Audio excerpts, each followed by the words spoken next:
আলহামদুলিল্লাহ গতকালকে অসাধারণ একটা দিন গেছে, 1লা ডিসেম্বর, এবং সবগুলা ম্যাচের প্রিভিউ আল্লাহর রহমতে সবগুলা একশো একশো মিলছে। সো আজকে টি10 লিগে দুইটা ম্যাচ, একটা হচ্ছে একবারে যেটা নর্দার্ন ডেকান গ্ল্যাডিয়েটর্স, ওরা তো ফাইনালে চলে গেছে, আর এখন খেলা হবে Delhi bulls versus Morrisville Sam army. ওই ম্যাচটা যে জিতবে ওরা ফাইনালে ডেকান গ্ল্যাডিয়েটর্সের সাথে ম্যাচ খেলবে। সো দিল্লি বুলসের যে ব্যাটিং লাইন আপ, ওদের ব্যাটিং লাইন আপ গত ম্যাচে তো অসাধারণ। এবার টি10-এর সর্বোচ্চ রান ওরা টাইগার দিয়েছিল গত ম্যাচে, 157 রান ছিল। সো ওদের টিমে আসলে জেমস বিন খুব ফর্মে আছে, তারপর হচ্ছে আবার টম বেন্টন। আর এই ম্যাচটাতে টম বেন্টন একটা কি হিসেবে থাকবে, কারণ হচ্ছে টম বেন্টন মোটামুটি স্পিনে খুব ভালো খেলে। তবে মরিস বিল্লির ক্ষেত্রে ওদের যে স্পিনাররা ওরা কিন্তু খুব ইকোনমিক্যাল, প্লাস হচ্ছে ওরা এবারের টুর্নামেন্টের যে প্রথম রাউন্ডে খুবই ভালো করছে তারা। পরের রাউন্ডে একটা ম্যাচ খেলছে, ওরা হারছে। তবে প্রথম রাউন্ডে ওরা খুবই ভালো করছে, বিশেষ করে ওদের ইমাদ ওসিম অ্যান্ড আমির হামজা হোটাক এই দুজন খুব অসাধারণ করছে। তারপর আবার পেসার হিসেবে উদানা মোটামুটি কয়েকটা ম্যাচ খুব অসাধারণ বল করছে, বিশেষ করে প্লাওয়ার পেতে। আর তবে ওদের যেই বাকি করিম জানাত ও মোটামুটি ভালো করতেছে, আর একটা স্পিনার কোয়েস আহমেদ মাঝে মধ্যে খুব ভালো করতেছে, বা মাঝে মধ্যে ওদের আরব আমিরাতের যে ক্যাপ্টেন অফ স্পিনার ও খুব ভালো করতেছে।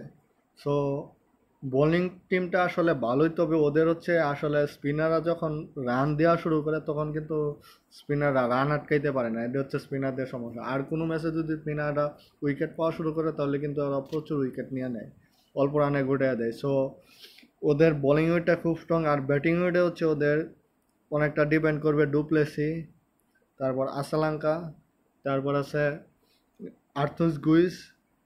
এই তিনজনই ওদের টিমের মোটামুটি কি ব্যাটসম্যান। তাছাড়া আবার ওদের টিমে জ্যাক টেলর আছে, উম, তারপর ইমাদ ওসিম, ওরা মোটামুটি অ্যাভারেজ, কিন্তু ওদের টিমের কি ব্যাটসম্যান হচ্ছে মনে করেন যে ওদের যেই মোমেন্টাম হচ্ছে ওদের প্রতিটা প্লেয়ারই একটা অ্যাভারেজে রান করা যায়, মানে খেলাটা ওদের ব্যালেন্স টিম। আর দিল্লি বুলসের ক্ষেত্রে ওদের তো মোটামুটি কি বিগ বিগ প্লেয়ার আছে, যেমন দেখেন জেমস বিন, Tom Banton, Rovman Powell, Tim David, এই চারটা বিগ প্লেয়ার। তারা রান পাইলে মোটামুটি রান অনেক চলে যায়। আর ওরা যদি প্রথম দিকে উইকেট পড়ে যায় তাহলে কিন্তু টিম মানে ম্যাচগুলো একটু অন্যরকম হইতে পারে। তবে আশা করা যায় ওরা মোটামুটি খেলবে।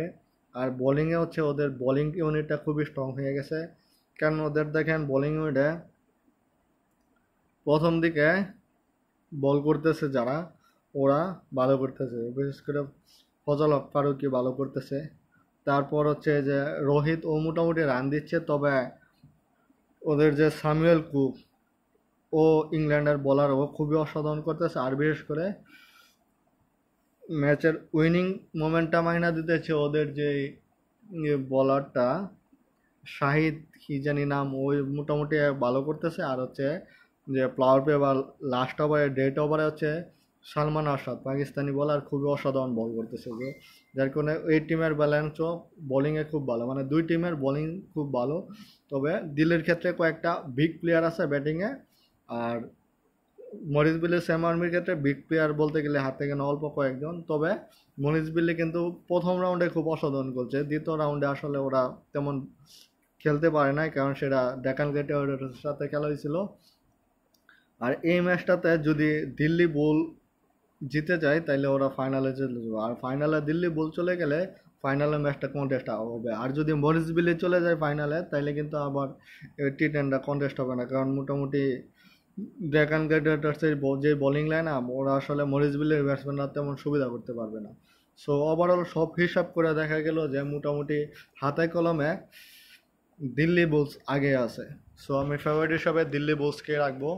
তারপর হচ্ছে আপনার ফাইনাল ম্যাচটা হচ্ছে ডেকান গ্ল্যাডিয়েটর্স ভার্সেস দিল্লি বুলের ম্যাচটাও অসাধারণ হবে, কারণ দিল্লি বুলসের তো সব কিছু বললাম যে ওদের বোলিং ব্যাটিং।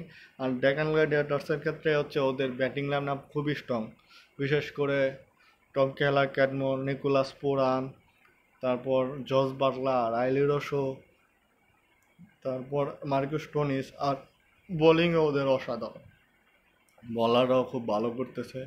খুব সুন্দর একটা ম্যাচ হবে। তবে ফেভারিট হিসাবে অবশ্য ডেকান গ্ল্যাডিয়েটর্সকে রাখতে হবে, কারণ ওরা সবসময় টি10-এর বেস্ট একটা টিম হিসেবে থাকবে। আমি গত দিনের ভিডিওতেও বলছিলাম কিন্তু যে চ্যাম্পিয়ন টিম কিন্তু ডেকান গ্ল্যাডিয়েটর্স। সো আজকে আশা করা যায় আর কোনো ম্যাচ মনে হয় নাই, থাকলে কমেন্টে জানাবেন। ধন্যবাদ।